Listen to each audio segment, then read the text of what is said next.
Hi everyone.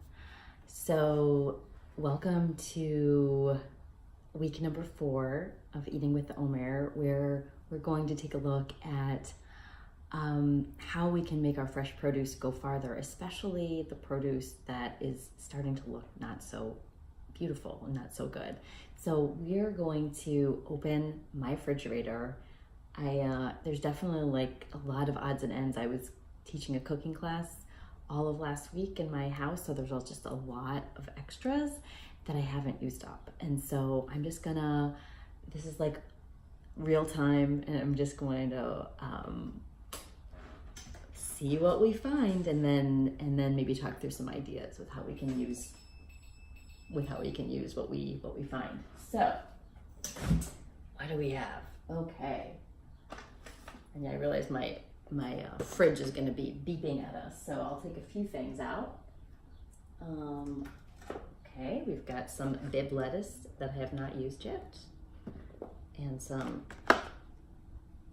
tomatoes, and I did a food ritual this week, so we have leftover cucumber from that.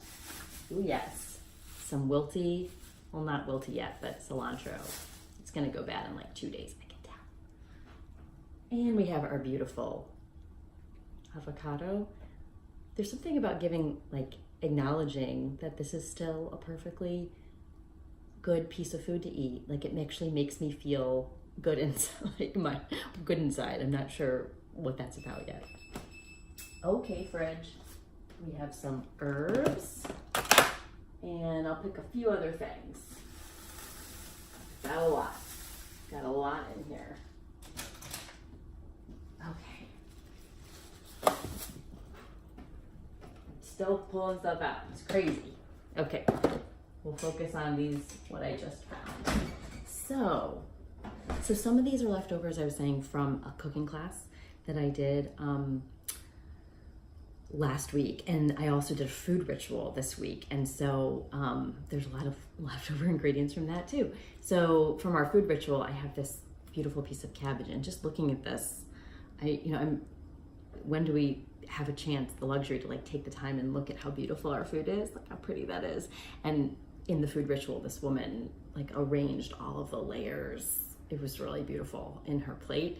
So anyway, what I would do with this, two things. This red cabbage, if you cut it in half and sort of take out the tough center and thinly slice it, roast it in the oven with some olive oil. I got this tip from Julia Turshen. She's author of Small Victories and Now and Again, which her book is all about leftovers. Now and Again is all about leftovers. Julia Turshen in the book Small Victories says that roasted red cabbage tastes like Funyuns, and not that I've had a Funyun in recently, but it does. It's so good. It gets really crunchy and salty, and it's so good. So that would be one option. However, with the spring being here, I would probably just finely chop this and put it in a jar with a little bit of agave and cover it with the rest with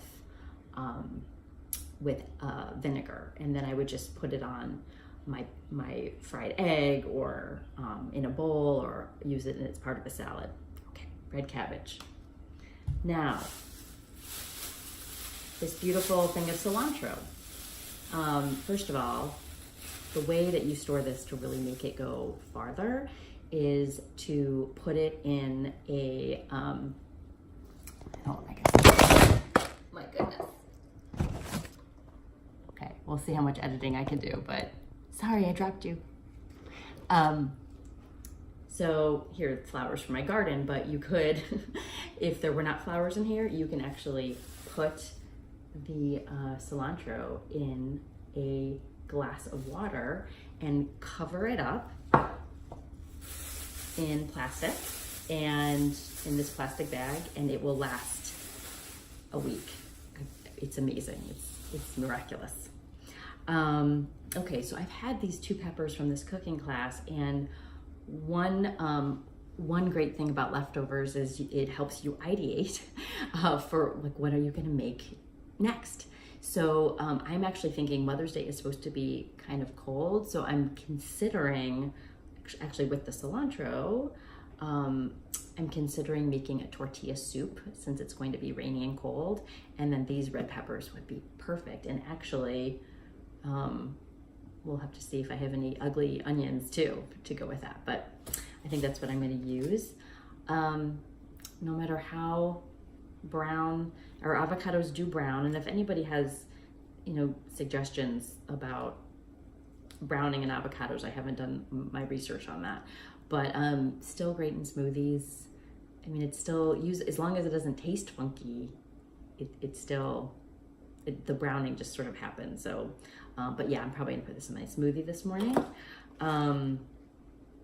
I've got these cucumbers and I've got some tomatoes here, so perfect for an Israeli salad. In fact, I know that I have some feta cheese in the fridge leftover from my cooking class. So you can sort of start seeing the trend, that the thinking that your leftover ingredients are sort of the stepping stones into where your next meal is going to take you. So they're just think of them as little sparks of ideas. Okay, so Bibb lettuce. I've actually had this for over a week from my cooking class, and I just need to use it basically. But we were either to make a salad or we were going to use these as taco as holders for our for like black bean burgers that we made in class. So these are great for that. And then this kale is actually, I just bought this week, so it's nothing too drastically bad is happening with it.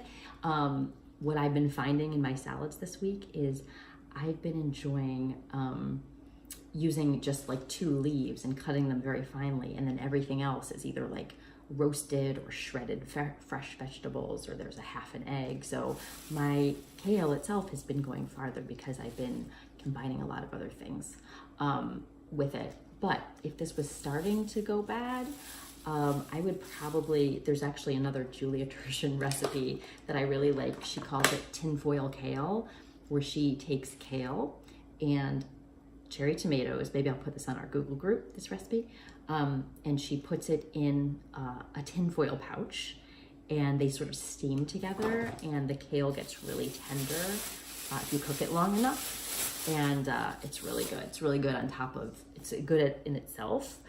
It's good with a sprinkle of raisins and chickpeas tossed in it. It's great with on top of pasta. It's like an all-time, it's like a great spring thing since there's so much kale. And then we have oregano. At the top of my head, I do know that I've got some leftover Greek yogurt in there from my cooking class, another leftover, and some yogurt and this oregano with some lemon and salt and pepper would be really yummy on top of a sweet potato, or thinned out and used as a sauce or as a salad dressing. So, and actually the last leftover from my food ritual is right here. Is this fresh artichoke.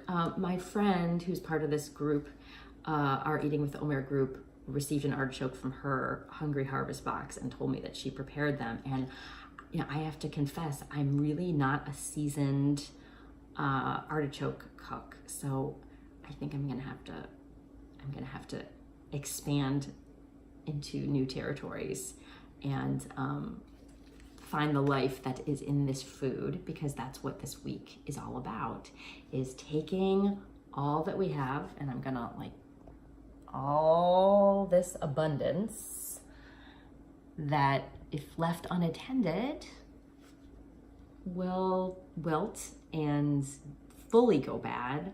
But if we put our attention onto it, gosh, there's so much more life to go forward. And that's what this week is about. Week 4, Netzach, endurance. Have a wonderful cooking week, and I'll be posting some pictures on our Google groups on how I use some of these things. Thanks.